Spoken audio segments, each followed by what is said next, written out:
Greetings here from Pintpot. Welcome to my latest episode of Climbing the Curve. Today I'm going to be taking a look at the Light Assault class. The Light Assault's unique ability is the capacity to fly. This has all sorts of utility in the game. However, it's an interesting class in the respect that I think it's the absolute best class to use when you're just starting. However, it's then a good class to put aside for a while and come back to much later in the game, and I'll explain the reasons why. Now, why is it such a good class to start off with, right from the beginning? Now, one of the problems you'll initially have is no knowledge of base layout. Bases, particularly on Eastermere, can be quite difficult to find entrances to. In addition, entrances and stairwells are choke points and tend to be well guarded. By simply flying around such obstacles, you can avoid a lot of frustration and soft deaths. This allows you to focus on what you really want to do when you start playing, which is to get into combat and get some kills. The surprise factor it gives you can also buy you a little more time to get familiar with the feel of the gun. Now, the places where light assaults really thrive, in my opinion, are areas where you can take advantage of their three-dimensional movement.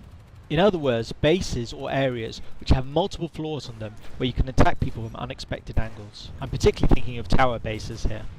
Using the superior mobility of light assault, you can attack from unexpected angles.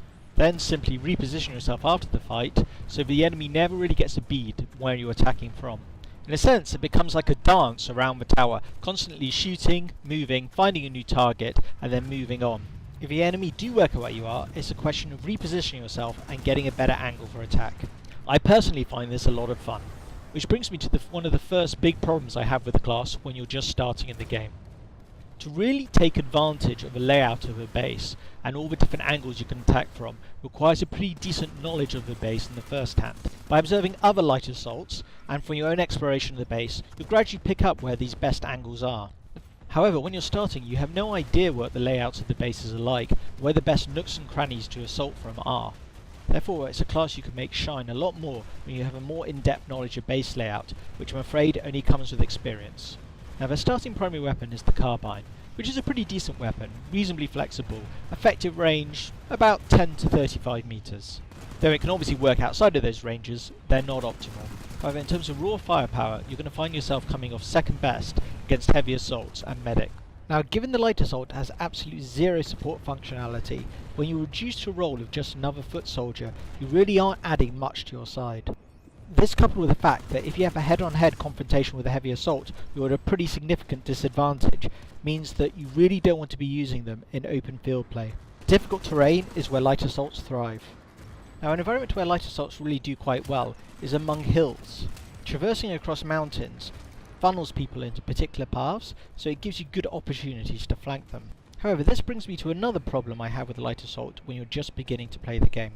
When you upgrade your jumper jets as a light assault, you end up having a massive increase in functionality. The top upgrade increases your usage by 60% and your regeneration rate by 60%. Now, when you're just starting off, it's often impossible to get to the areas you want to. I've been trying to flank that infiltrator, but ended up getting killed as I was forced into a face-to-face confrontation. With upgraded jetpacks, this would have not been an issue. This is particularly an issue on mountainsides, whereas unlike bases, they aren't necessarily nice nooks and crannies for you to rest on. Often you just can't make the jump you want to with a lower grade jump jet. As a result, you'll end up having to use the same channels as the other players, thus negating the advantage of a light assault. Once on the ground and the same firing lines as everyone else, you're at a comparative disadvantage. Here I have a head-on collision with a heavy assault and get taken down pretty easily.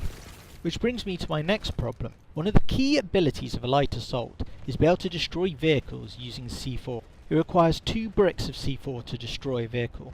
The cert unlock cost is 200, then 500 certs. With both unlocked, you can pose a massive threat to enemy vehicles. However, initially, as they're not unlocked, you can effectively do nothing. Here in the footage you can see a vehicle which is trapped trying to go up the hill.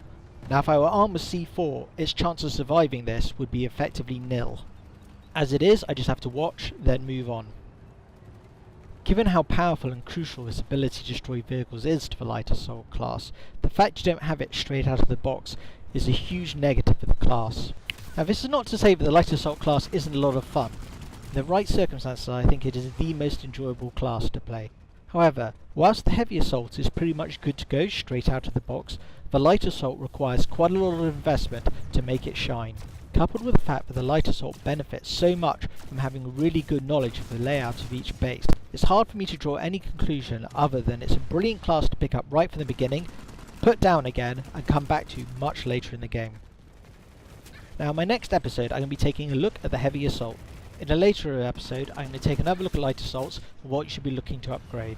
Please feel free to comment, like, dislike or subscribe as appropriate. In the meantime, happy hunting and Pintpot out. Have a good one.